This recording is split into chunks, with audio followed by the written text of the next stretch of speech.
Face up to discouragement. In order to avoid giving in to despair, there is one thing to know from the beginning, and it is this: whatever your ambition in life, however noble and worthy your work, you will have to confront evil in the shape of difficulties and obstacles in your path. It is very dangerous to be blind to evil.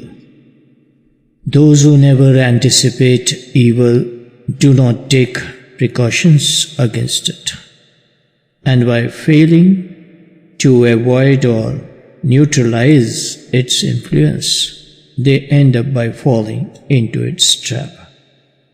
यहाँ पर evil एक दुर्भाग्य है, एक बुरा experience है, जो कि हम नहीं चाहते कि हमारे जीवन में ऐसा हो। वैसा जब विपरीत होने लगता है तो इसे हम evil समझें। Blind truthfulness always has to be paid for very dearly, and we pay for it first of all through discouragement. Those who are full of illusions lose their balance and fall by the wayside at the first sign of difficulty. We are continually threatened by discouragement, निराशाएं, विपरीत परिस्थितियां. But there are ways of facing up to it without giving in. The first thing to do when you begin to feel overwhelmed or defeated is to tell yourself that the feeling will not last. Take refuge in some corner of your inner being as though you were hibernating, and stay there for a few moments until you feel that you have caught your breath and the spark of life is brighter. Discouragement is like winter, and after winter comes spring. Sometimes spring comes early and sometimes late, sometimes very late, but in the long run it always comes. This is why you must never give up hope. Sooner or later, you will feel energetic and stimulated again.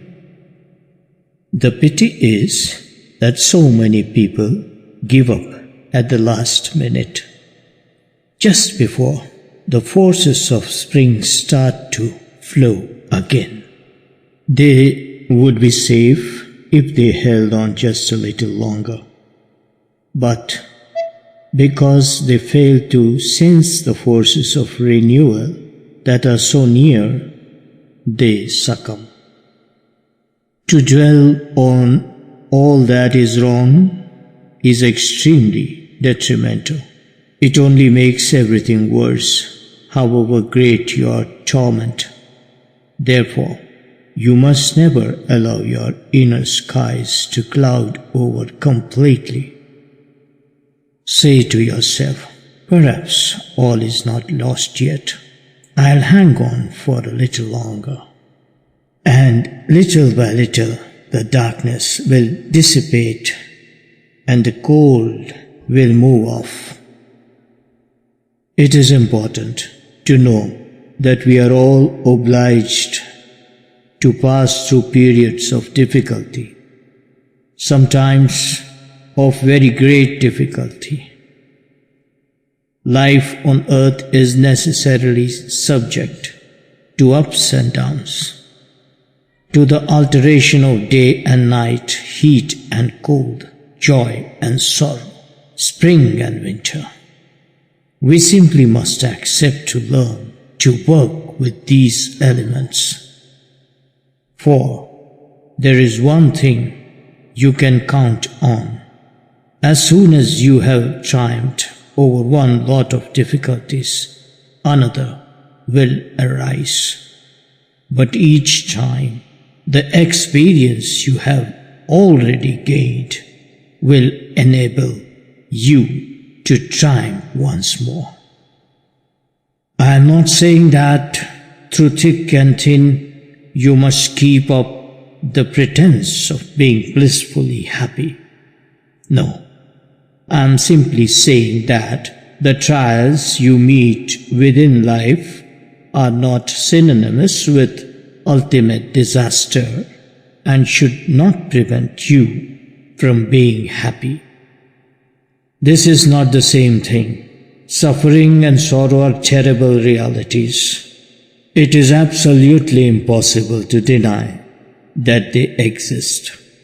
But however great your torment, it is always possible to work with your powers of thought so that you are able not only to hold fast in the midst of suffering, but to emerge from it enriched. And the riches gained in this way will not be yours alone, simply because of your attitude and the way you face up to difficulties. Others will necessarily receive a share. Why do you insist that happiness must come in precisely the form you imagine? Why? There are so many different possibilities open to you, but you cannot see them. You do not want to see them. You cling to your own ideas, hoping that one particular door will be open to you, and it remains firmly shut. Instead of weeping before it, why not consider that there are other doors nearby which are on the point of opening? Suppose you expect great things of someone, and not only do they not give you what you had hoped for, but they are very unpleasant and ungrateful into the bargain. Instead of being prostrated by disappointment, take a better look around you, for there are sure to be others who are ready to help you. If your nose is glued to your first disenchantment and you are completely preoccupied with negative thoughts about those who have let you down, you will not even see the friends gathering around you. It is in this sense as well that your trials can be useful. They oblige you to do and discover things that you should never have done or discovered without them. Understand this well. If you fail to find a solution to your difficulties, it is often your negative attitude that is the cause. This is why life continually shakes you up, saying, "For heaven's sake, are you blind? Are you deaf? Wake up and look around. Can't you see all possibilities that are open to you?" Believe me, I am not saying these things only to you. I say them to myself as well. In fact, it is precisely because I have been through such experiences millions of times already that I can talk to you about them and try to help you. Do you think I could talk in this way if I had not lived through very great trials myself? When you are faced with certain difficulties and feel discouragement and despair threatening you, do not consider them as enemies that have no right to attack you. Unfortunately, they do have this right. You must submit to their attacks, knowing that, thanks to them, things will be much better later. This is absolutely true. After a period of terrible discouragement, one receives an extraordinary influx of energy. Where has all this energy come from? It has come with the discouragement. Naturally, you have to keep careful watch on your discouragement, to see that it does not overpower you, that it does not sweep you away like a powerful torrent and drown you. Accept it as inevitable, while at the same time keeping a watch on yourself. This is yet another exercise for you.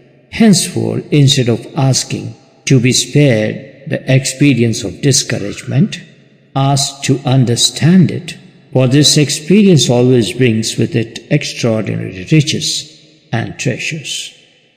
The joys of spring that inevitably follow the hardships of winter. Thank you for listening.